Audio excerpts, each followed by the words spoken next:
Gitu loh. Seleksi informasi yang kamu masukkan dalam dirimu.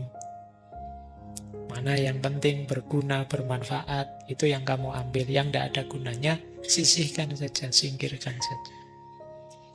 Di sini sering saya jelaskan ya, pentingnya namanya filter. Kalian harus punya filter sendiri di otakmu, di kepalamu. Biar tidak lelah. Tiap hari kan kita kelelahan dengan berita-berita. Kita kaget tiap hari, makanya tensimu naik. Sekarang banyak orang jantungan, tiap berita mengagetkan. Apa saja jenis berita itu? Tiba-tiba kemarin ada amunisi meledak, tiba-tiba kecelakaan ini, kecelakaan itu, kan kita tiap hari kaget. Kalau filternya tidak canggih, ya kita akan tiap hari gelisah. Itulah kenapa orang Jawa punya peribahasa, ojo gumunan, ojo kagetan.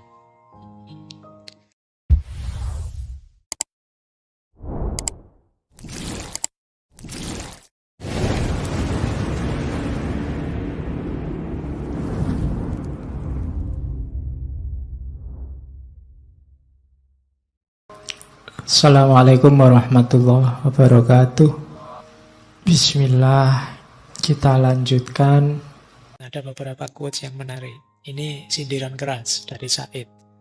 Jangan mau membiarkan dirimu menjadi sayur.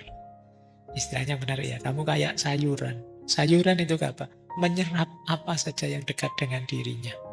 Sekedar menyerap informasi yang sudah dikemas sebelumnya, yang sudah diideologikan sebelumnya, karena tidak ada pesan yang tidak merupakan paket ideologis yang telah melalui semacam pemrosesan. Maksudnya beliau apa? Kita itu selama ini seringkali seperti sayur. Kalau sayuran itu sedang dimasak itu kan, nanti dikasih garam lah, dikasih penyedap lah, dikasih apalah, semuanya kan dia serap ke dalam dirinya. Jadi kita sering seperti itu di hadapan informasi. Ada informasi apa saja kita telan.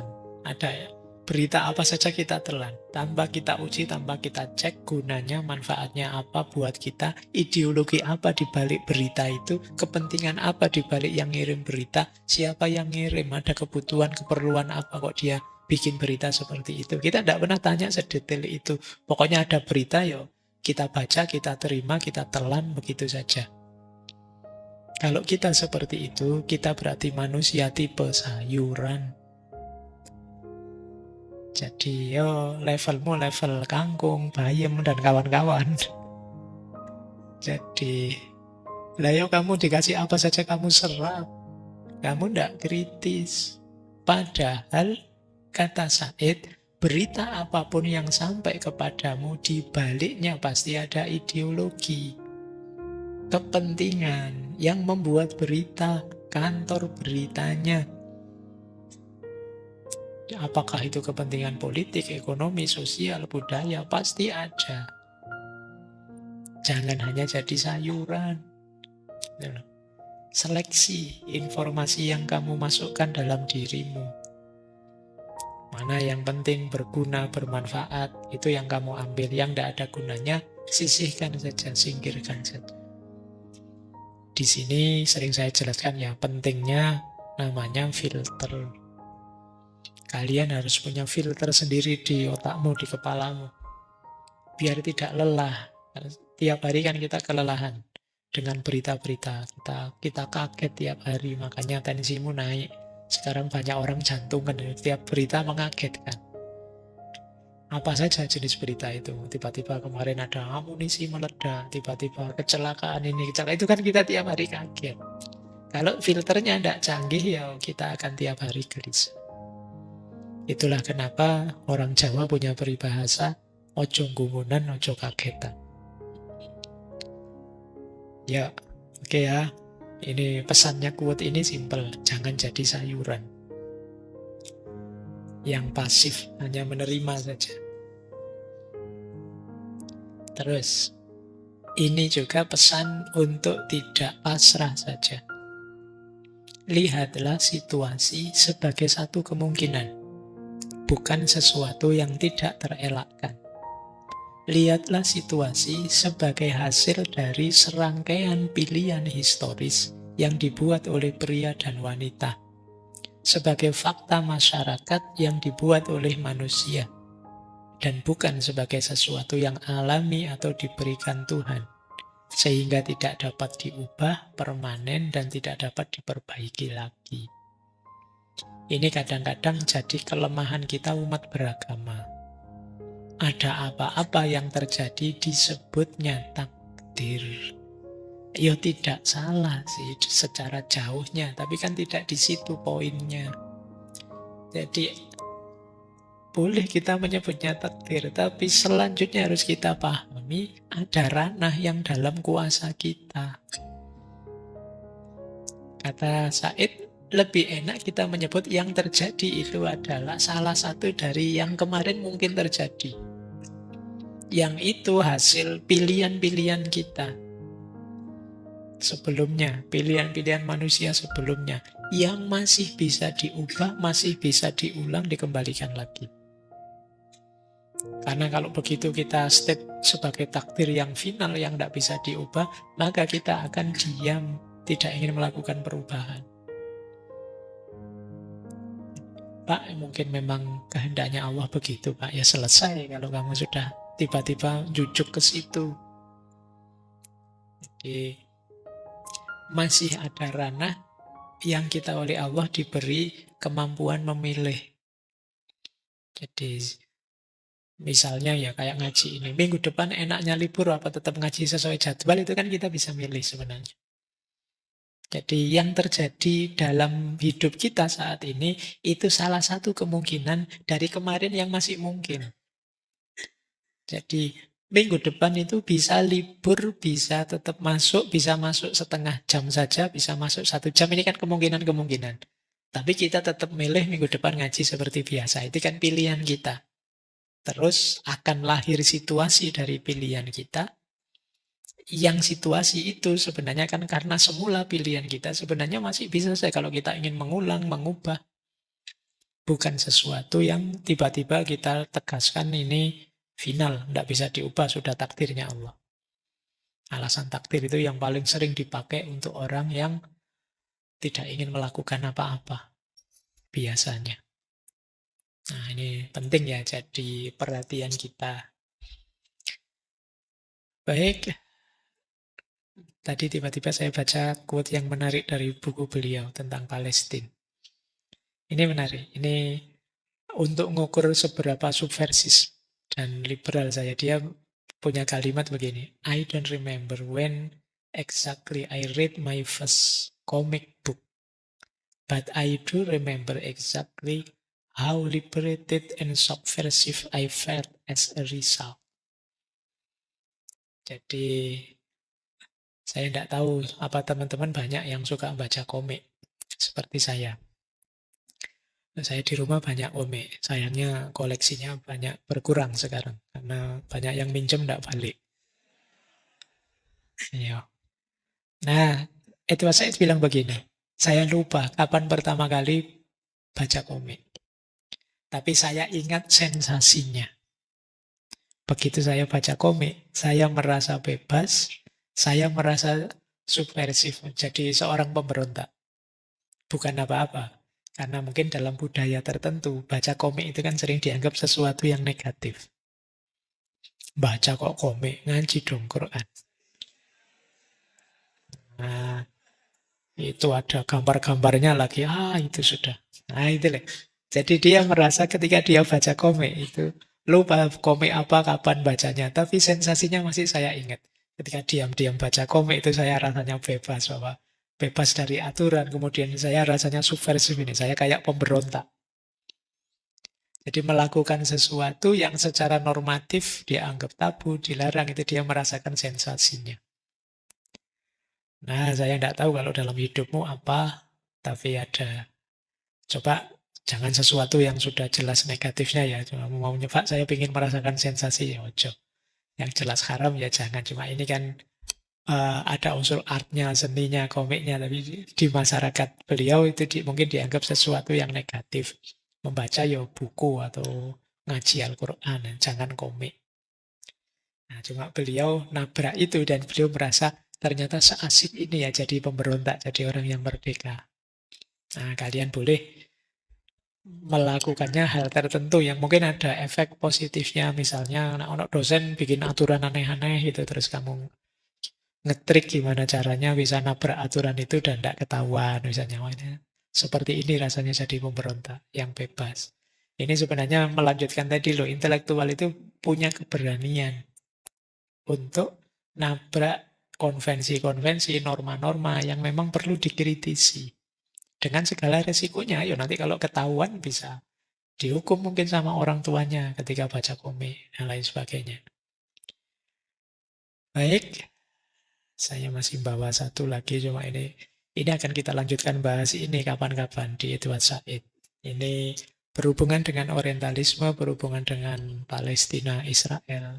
Ini kalimatnya menarik. You cannot continue to victimize someone else just because you yourself were a victim once. There has to be a limit. Engkau tidak bisa melanjutkan untuk mengorbankan orang lain hanya karena engkau sebelumnya jadi korban. Harus ada limitnya. Bahwa sebelumnya kita sengsara tidak memberi kita hak untuk membuat orang lain sengsara. Bahwa sebelumnya kita rugi tetap bukan hak kita untuk merugikan orang yang lain lagi. Ini sebenarnya bagian dari kritik beliau pada Israel. Karena beliau melihat mungkin di antara alasannya merasa berhak menindas karena sebelumnya mereka merasa tertindas. Tapi kepahitan apapun yang kita alami tidak memberi kita hak untuk menzolimi dan membuat orang lain pahit. Nah, ini boleh kalian renungi ya, quote ini. Tapi yang seperti ini mungkin pada saatnya akan banyak kita bahas ketika nanti kita mungkin membahas buku beliau yang lain. Seperti buku Orientalisme. Oke, saya kira itu ya untuk malam hari ini. Semoga sedikit-sedikit ada pencerahan tentang apa dan bagaimana seorang intelektual yang sejati. Saya sarankan konsep-konsep tadi pertama-tama kita pakai untuk introspeksi diri kita masing-masing ya. Apakah saya intelektual yang sejati atau tidak? Jangan kesusu dipakai untuk nembak orang lain. Nah, biasanya terus setelah ini kamu potong-potong untuk nyerang musuhmu, rivalmu. Kamu belum intelektual sejati, kamu mesti nanti jadi begitu. Akhirnya kamu tidak upgrade, tidak naik kelas, meskipun sudah paham ilmunya. Semoga nasibnya konsep intelektual ini tidak seperti nasib teori yang digambarkan Said tadi. Kamu ngaku Marxis lah, kamu ngaku apalah, ternyata ya hanya ngaku saja, tidak ada prakteknya. Inilah konsep yang tadi saya sebut. Pembedaan antara intelektual profesional dan intelektual amatir. Kita kan biasanya yang amatiran itu belum sempurna. Yang mendalam itu yang profesional. Tapi kalau di Edward Said ini justru kalau bisa kita itu jadi intelektual yang amatir. Kalau intelektual profesional itu tunduk pada standar, aturan, kepentingan institusi di mana mereka bekerja. Itu kan profesional. Orang disebut profesional kalau dia tepat mengikuti aturan-aturan sesuai kepentingan tempatnya bekerja. Kemudian profesional itu biasanya menghindari resiko. Lebih milih karirnya naik terus stabil, reputasi, status. Itu profesional. Kemudian profesional itu kadang cenderung sempit. Jadi sempit itu ya dia ngertinya bidangnya saja sudah. Tidak peduli bidang yang lain. Ini cara melihatnya Edward Said ya tentang profesional itu. Jadi apalagi orang modern kan semakin keahliannya sempit itu dianggap berharga. Ya sering saya ilustrasikan dokter umum sama dokter spesialis itu kan harganya jauh. Kalau kamu ke puskesmas, Ya, dokter umum itu paling bayarmu berapa sekarang? 3.500. Sakit apa saja itu bisa 3.500, 5.000. Tapi begitu kamu berobat ke spesialis, oh itu harganya bisa 10 kali lipatnya, 100 kali lipatnya. Yang sini 3.000, yang sini bisa 300.000. Kenapa? Spesialis. Padahal spesialis itu bidangnya tambah sempit. Tapi ya dia merasa sangat mendalam di situ. Nah, profesional juga begitu. Profesional itu cenderung, itu bukan keahlian saya, Pak. Itu bukan urusan saya. Kan itu politik, Pak. Saya kan filosof. Nah, itu kan filosof. Terus jadi milih ke bidang itu profesional. Nah, jadi itu intelektual profesional. Biasanya mengesampingkan tanggung jawab etis dan sosial yang lebih besar. Lebih tertutup, lebih egois. Ini profesional. Kebalikannya amatir. Intelektual amatir itu lebih bebas. Kalian kan misalnya kalau melakukan apa terus, kamu kok begitu? Saya kan masih amatir, Pak. Kamu ngomong gitu kan orang masih memaklumi. Iya sih, kamu belum profesional. Sepak bola yang amatir itu misalnya gak karu-karuan, jungkir balik. Itu kan kita, iyalah amatir. Tapi kan lebih seneng. Lebih menikmati sepak bola kan kamu ketika amatir di kampung dulu sama teman-temanmu. Bolanya ke utara, kerutu-kerutu ke utara semua. Bolanya ke selatan itu. Tapi begitu profesional, segalanya diatur. Apa sampai detail kecil diatur. Mungkin beda cara menikmati dan kebebasannya. Itu mungkin itu ilustrasinya yang dilihat oleh Edward Said. Orang yang diamatir itu biasanya masih banyak ingin tahu. Biasanya mereka cinta dengan ilmu, cinta dengan moral, keadilan. Dan yang amatir itu biasanya berani menyampaikan pandangan lintas batas. Tidak kukuh di perspektif profesionalnya. Orang-orang amatir juga tidak takut menyuarakan kritik meskipun tidak populer. Meskipun nanti orang menyebutnya tidak profesional. Misalnya kalian yang ilmunya fisika sih, tapi tiba-tiba mengkritik nahwu sorof misalnya. Terus kamu dimarahi orang, kamu ngerti apa? Loh saya kan meskipun tidak kuliah nahwu sorof pernah mondok, dikit-dikit ngerti lah. Terus orang kamu dituduh tidak profesional dan lain sebagainya. Justru kata Edward Said, amatir itu lebih bebas, lebih luas, lebih berani, lintas batas, menyuarakan kritik dan lain sebagainya. Sementara profesional itu sering terikat macam-macam. Oleh karena itu, menurut beliau ya kalau bisa para intelektual itu intelektual amatir saja.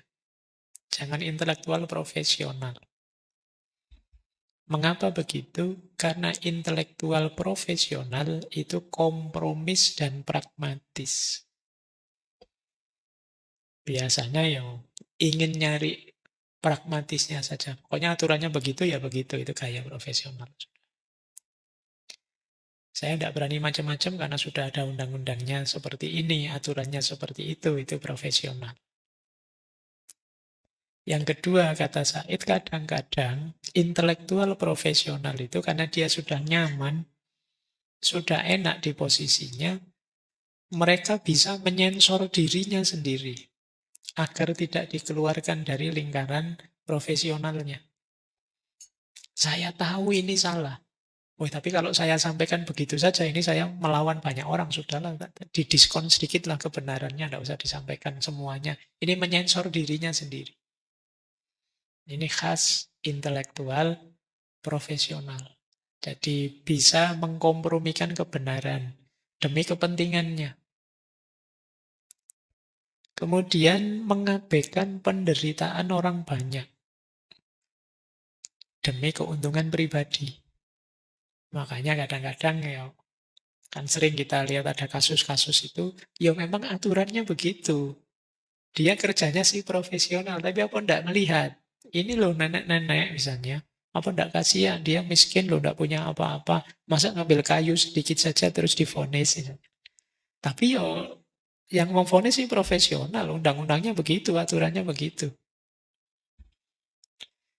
Nah, jadi mengabaikan situasi, demi status quo. Kadang-kadang juga demi keuntungan pribadinya atau kelompoknya.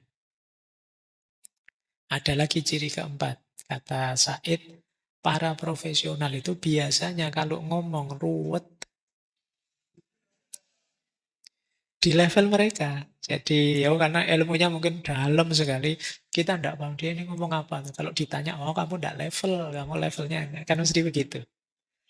Kata Said, ini tujuannya apa? Menjauhkan publik dari wacana-wacana penting. Biar dia saja yang punya kuasa. Biar dia saja yang pintar. Ah, kamu ngerti apa? Mahasiswa semester 5, misalnya ini. Kamu direndahkan. Nah, itu gayanya intelektual profesional. Makanya kan kalau kamu dituduh amatiran itu kan rasanya sakit hati. Ah, kamu masih amatir. Besok enggak usah sakit hati. Kamu madhabnya Edward Said. Jadi amatir itu sesuatu yang lebih utama dibandingkan profesional. Baik, ya amatir lebih punya keterbukaan, kepedulian, lebih mungkin berkembang. Sementara profesional lebih milih kenyamanan. Makanya beliau menyatakan seperti ini.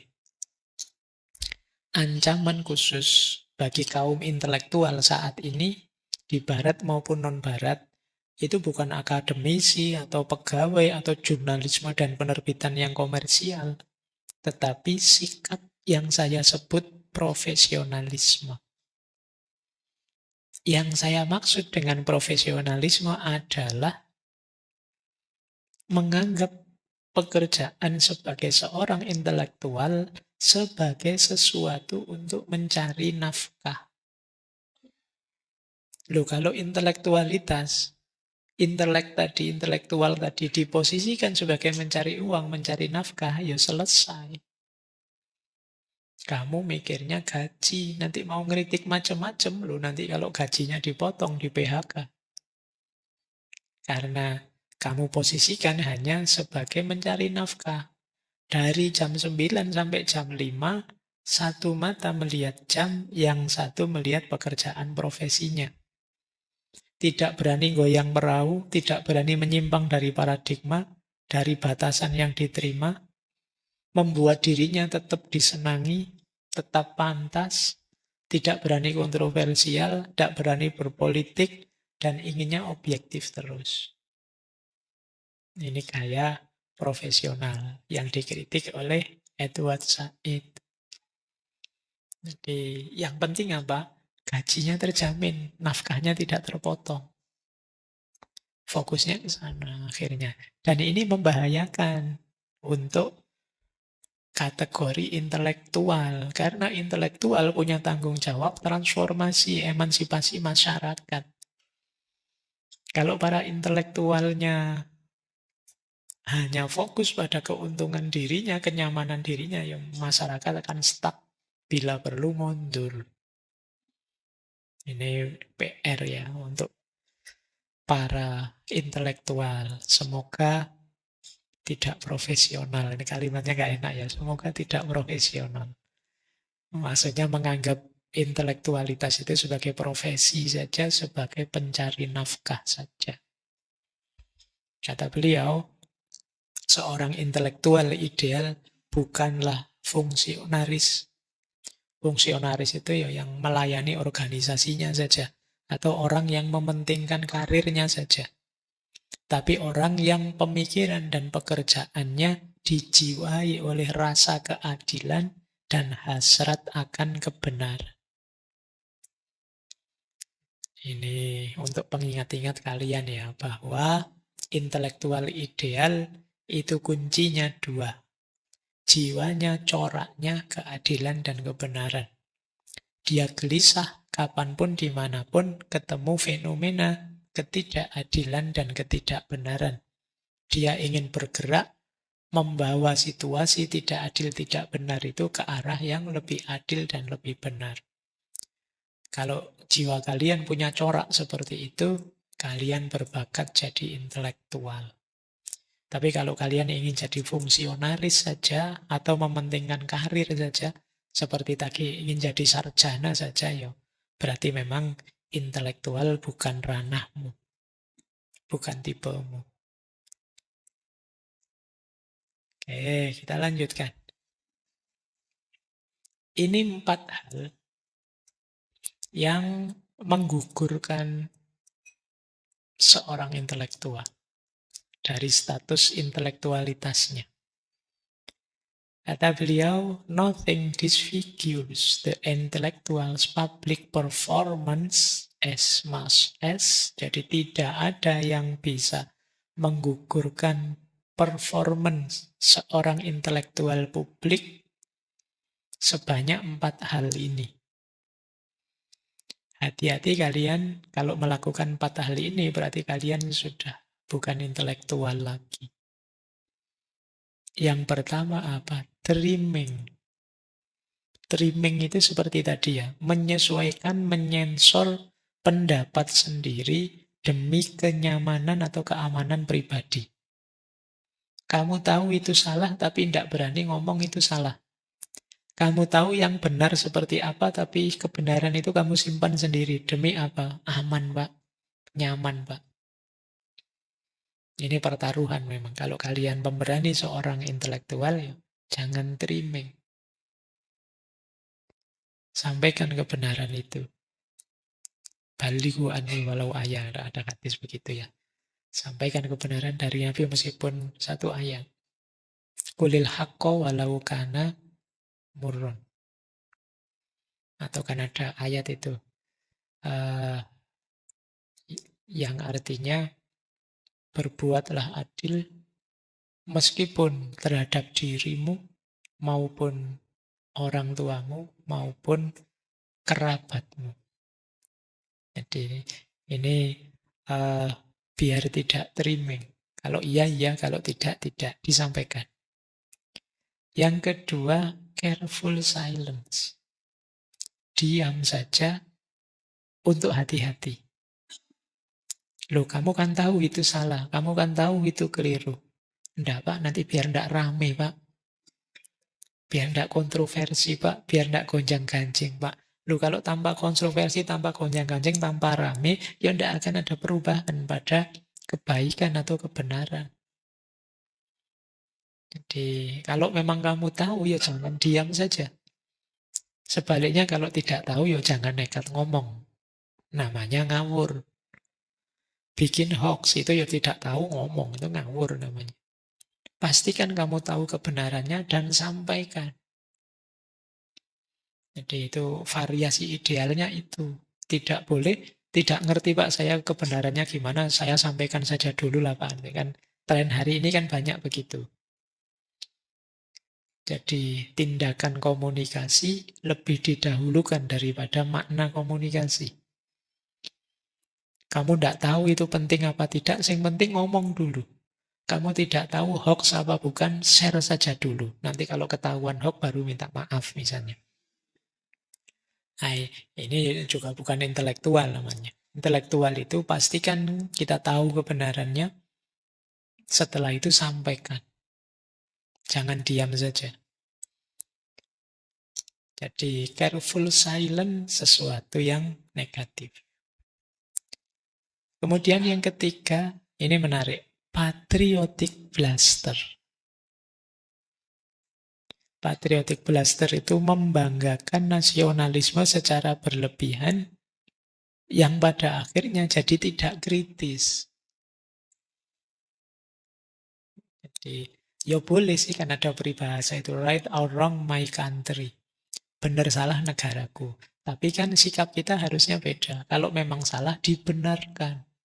Tidak didiamkan. Ada orang yang salah rute patriotismenya, nasionalismenya. Salah-salah biar saja, kacau-kacau biar saja. Yang penting negaraku, tidak begitu. Justru di antara bukti kita cinta tanah air kita, kalau ada yang meleset tidak pada tempatnya, keliru, diingatkan. Ditunjukkan yang benar gimana. Pak, sudah Pak, tapi tidak didengar Pak. Sudah Pak, ya sudah, itu urusan lain. Yang penting kan tugas kita sebagai intelektual tadi loh. Speak the truth. Sampaikan kebenarannya. Didengar atau tidak, dituruti atau tidak, itu kan kalau bahasanya orang-orang stoik, di luar kuasa kita. Kalau tidak didengar terus, yo yang akan datang kamu yang nyalon saja jadi yang punya kekuasaan. Baik, jadi yang ketiga patriotic blaster. Yang keempat, retrospective and self-dramatizing apostasy. Mengubah pandangan secara dramatis dan menjadikannya sebagai panggung untuk memuliakan diri sendiri. Nah, ini agak beda ya dengan yang sebelumnya. Yang terakhir ini, kita acting saja. Acting jadi orang yang sangat kritis. Acting jadi orang yang menegakkan kebenaran. Atau kebalikannya. Acting ingin melakukan revolusi atau kontra revolusi. Tujuannya apa? Menaikkan ratingmu. Untuk apa? Menaikkan statusmu biar kamu dianggap intelektual beneran, biar kamu dianggap orang penting, biar kamu dianggap manusia yang mulia dan lain sebagainya. Ini namanya retrospective and self-dramatizing, apostasi. Jadi mengubah pandangan secara dramatis dan menjadikannya panggung untuk memuliakan diri sendiri. Jadi di antara cirinya seorang intelektual itu jujur, tulus, tidak dibuat-buat. Kalau dia bilang ada masalah, memang ada masalah, bukan cari-cari masalah. Jadi kalau memang ada problem, yuk ada problem. Itu intelektual. Tidak karena saking bencinya, saking tidak sukanya, terus yang tidak masalah dibikinkan masalah, terus dia yang jadi pahlawannya, terus semua orang nganggap dia penting, tidak di situ. Kalau yang seperti itu namanya retrospective and self-dramatizing apostasy. Sewajarnya saja apa adanya, sejujurnya saja. Kalau baik dibilang baik, kalau buruk dibilang buruk, terus tawarkan yang sebaiknya seperti apa. Itulah intelektual. Kita lanjutkan.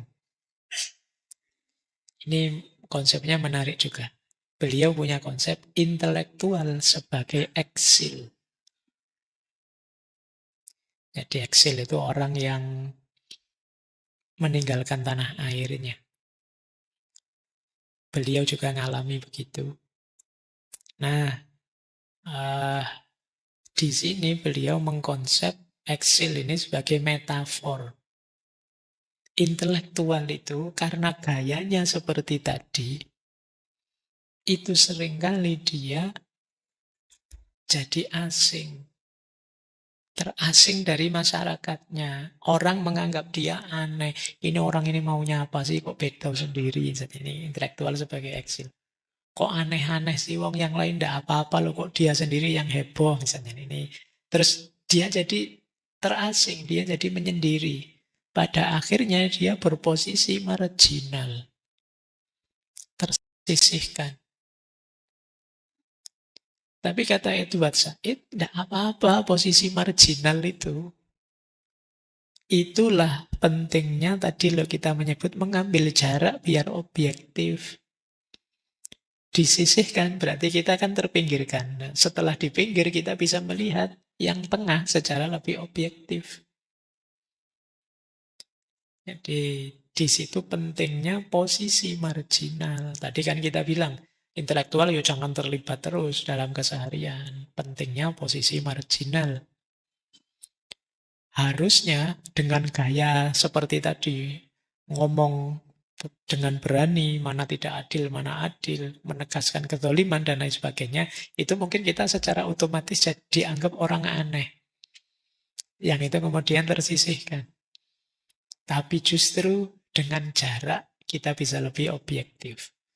Kalau terlalu terlibat, seperti saya bilang di depan, kita sulit bisa berpikir jernih. Jadi intelektual itu adalah seorang ekspatriat, seorang eksil, seorang yang jauh dari tanah airnya. Dalam tanda petik. Kalau Edward Said sendiri ya mengalaminya langsung. Beliau memang jauh dari Palestina.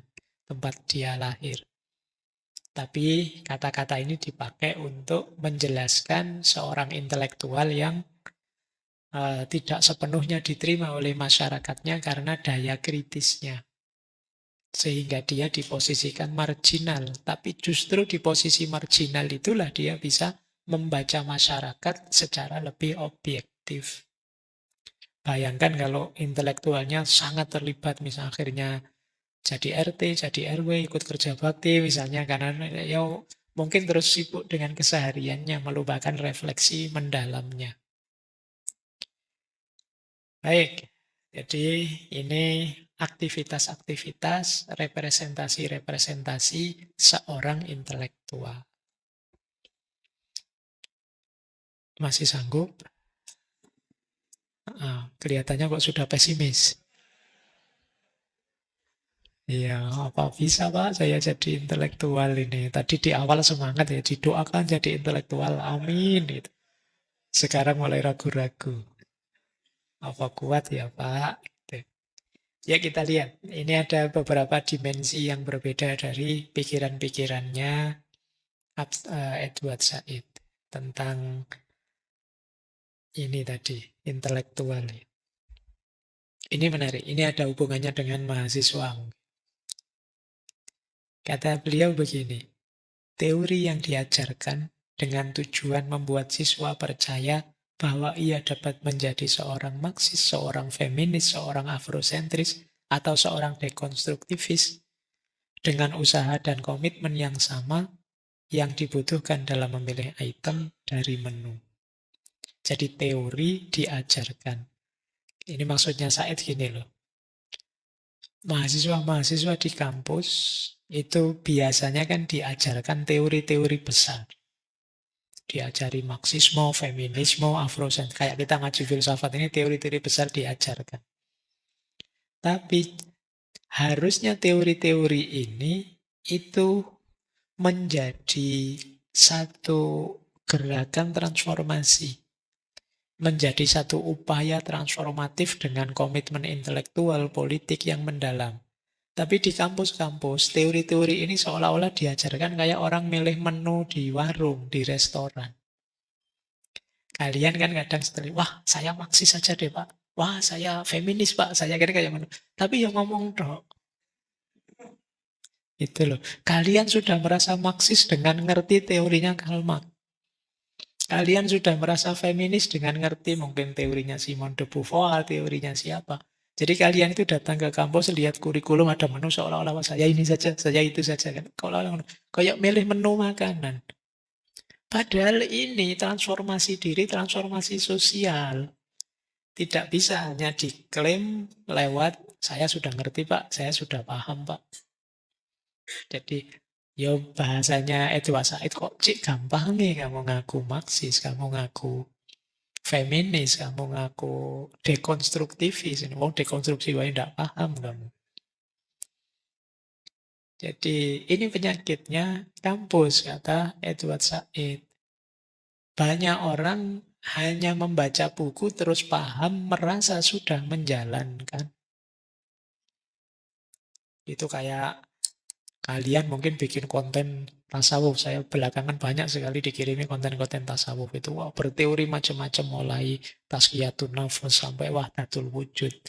Tapi wong kamu subuh jam itu.